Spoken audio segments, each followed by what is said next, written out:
नमस्कार मित्रों, आप देख रहे हो बालोत्रा आश्रम का यूट्यूब चैनल और मैं हूं रेखा राम। कल हमने पार्ट 1 पढ़ा था और आज पार्ट 2 से संबंधित बात करेंगे। कैलेंडर से संबंधित सबसे पहले आपने हमारा यूट्यूब चैनल को सब्सक्राइब नहीं किया है तो सब्सक्राइब कर लें। और आज शुरू करते हैं पार्ट 2 से संबंधित।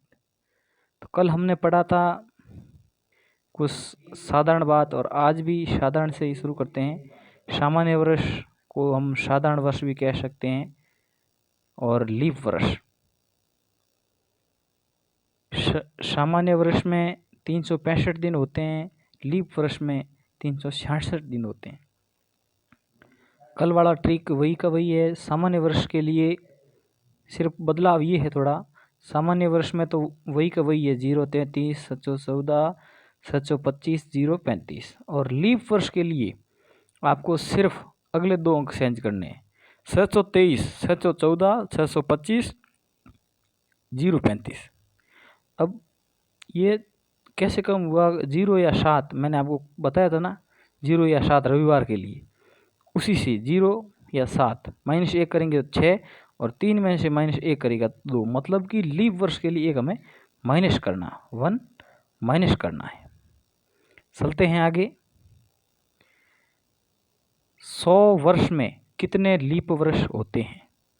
बहुत अच्छी बात है। 100 वर्ष में कितने लीप वर्ष होते हैं, आप कमेंट में हमें जवाब दें।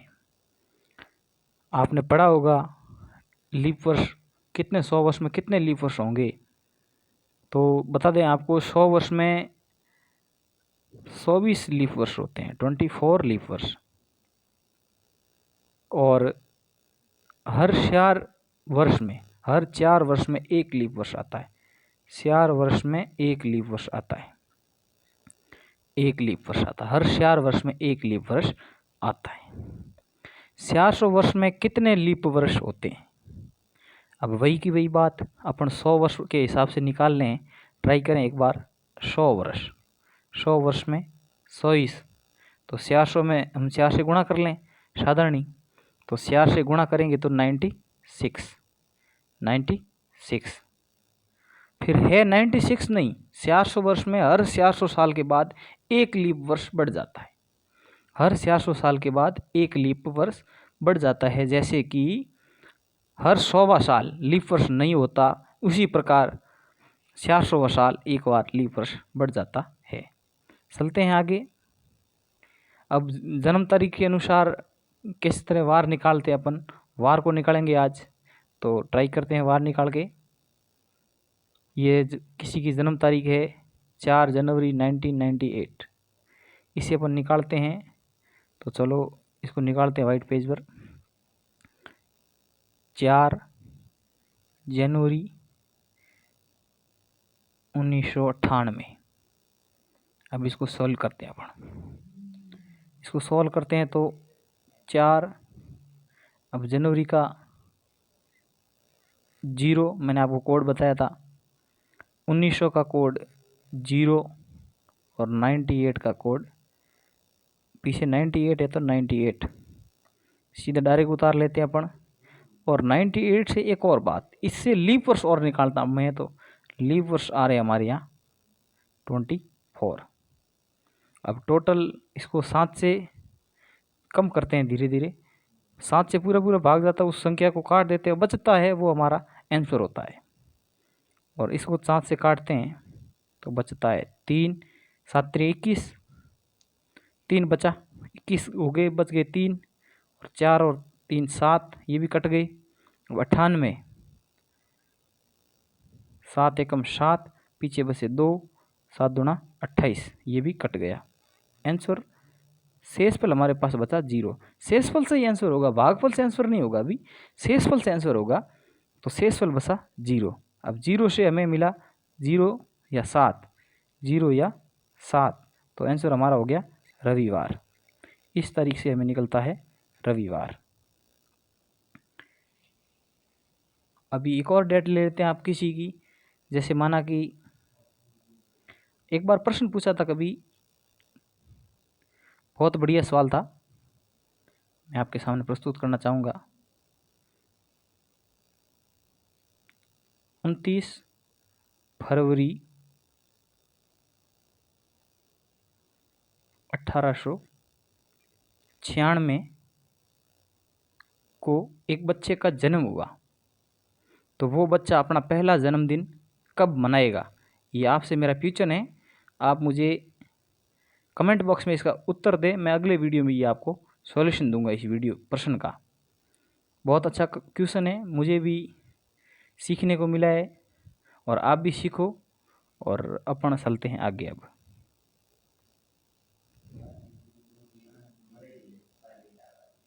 अब हमारे YouTube चैनल का नाम पहले भाटिया आश्रम आता था, अब बालोतरा आश्रम रखा गया है। कोई टेक्निकल इशू नहीं आ रहा है, आवाज़ साफ आ रही है एकदम। अब आपसे क्वेश्चन, साधारण वर्ष में कितने सप्ताह और कितने दिन होते हैं? अब साधारण वर्ष में 52 सप्ताह और 1 दिन, और लीप वर्ष में 52 सप्ताह और 2 दिन। ये याद रखने योग्य बात है, सबसे आवश्यक बात है ये, इसको याद रखना बहुत आवश्यक है। साधारण वर्ष या सामान्य वर्ष में 52 सप्ताह और 1 दिन होता है, और लीप वर्ष में 52 सप्ताह और 2 दिन होता है। 52 सप्ताह और 2 दिन होता है। चलते हैं आगे अपन। एक साधारण वर्ष में प्रथम व अंतिम वार एक समान होता है। साधारण वर्ष का प्रथम व अंतिम वार एक समान होता है। कैसे? हम इसके बारे में सॉल्यूशन करते हैं आपके सामने। जैसे सोमवार से कोई साधारण वर्ष शुरू हुआ, तो उसका अंतिम, जैसे उसका अंतिम डेट है 31 दिसंबर, तो 31 दिसंबर भी सोमवार को ही होगा। 31 दिसंबर क्या होगा? सोमवार होगा। ये सबसे बड़ी खासियत होती है आपको याद रखने के लिए। चलिए आगे बढ़ते हैं अपन। किसी भी शताब्दी का प्रथम दिन शनिवार, शुक्रवार, बुधवार और सोमवार हो सकता है। किसी भी शताब्दी का प्रथम वार शनिवार, शुक्रवार, बुधवार और सोमवार। इसके अलावा मंगल नहीं हो सकता, गुरु नहीं हो सकता और रविवार नहीं हो सकता। ये वार शताब्दी का प्रथम दिन कभी नहीं हो सकते। ये तीनों वार, ये शताब्दी के लिए तीनों वार कभी नहीं हो सकते। किसी भी शताब्दी में प्रथम दिन रविवार, गुरुवार और मंगलवार नहीं हो सकता। इसका भी कुछ रीज़न है, हम नेक्स्ट वीडियो में इसके बारे में चर्चा करेंगे। किसी भी शताब्दी का अंतिम दिन, किसी भी शताब्दी का अंतिम दिन सोमवार, बुधवार और शनिवार नहीं हो सकता। शताब्दी का अंतिम दिन, शताब्दी का मतलब होता है, अब शताब्दी के बारे में आपसे चर्चा करते हैं तो फिर शताब्दी, शताब्दी का मतलब होता है एक शताब्दी।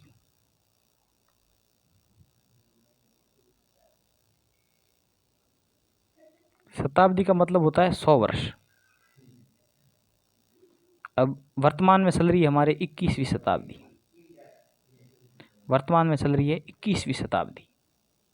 जैसे पीछे बीती 18वीं शताब्दी, 19वीं शताब्दी, 20वीं शताब्दी, अब वर्तमान में चल रही है 21वीं शताब्दी। एक शताब्दी में 100 वर्ष।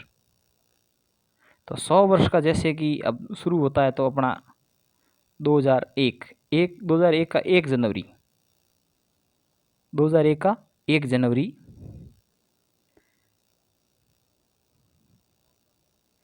को शनिवार, शुक्रवार, बुधवार, सोमवार हो सकता है, परंतु 31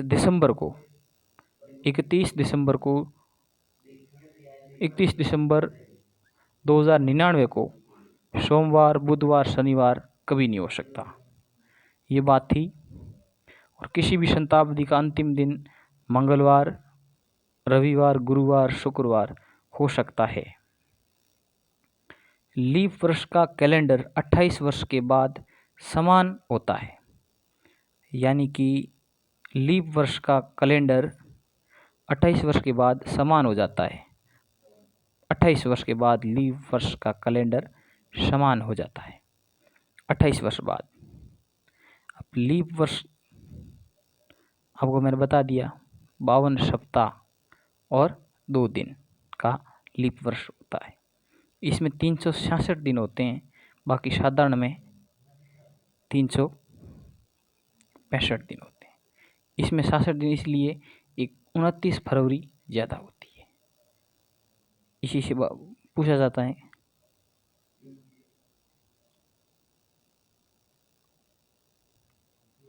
एक किसी की तारीख लेते हैं, जैसे कि आपको मैंने समझा तो दिया है, फिर भी इसको सॉल्व करने के लिए एक तो डेट, आवश्यक रूप से डेट, फिर मंथ के लिए मंथ कोड, मंथ का कोड, फिर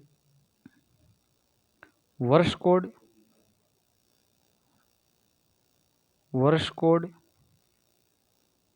फिर पीछे कितने वर्ष है, जैसे 1998, 99, 2001, 2 तो 1 का हो गया तो वो 1 होगा, 2 का 2 2 होगा, इसी प्रकार फिर उसमें से लीप वर्ष निकालना। ये 5 आंकड़े होने के बाद हम 7 से इसको सॉल्व करेंगे। जो शेषफल हमारे पास फिर बचेगा वो शेषफल हमारा आंसर होगा, वार में निकलेगा, वो वार हमारा आंसर होगा। चलिए फिर आगे बढ़ते हैं अपन। नेक्स्ट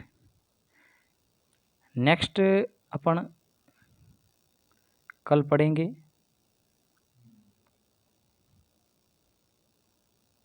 उसके लिए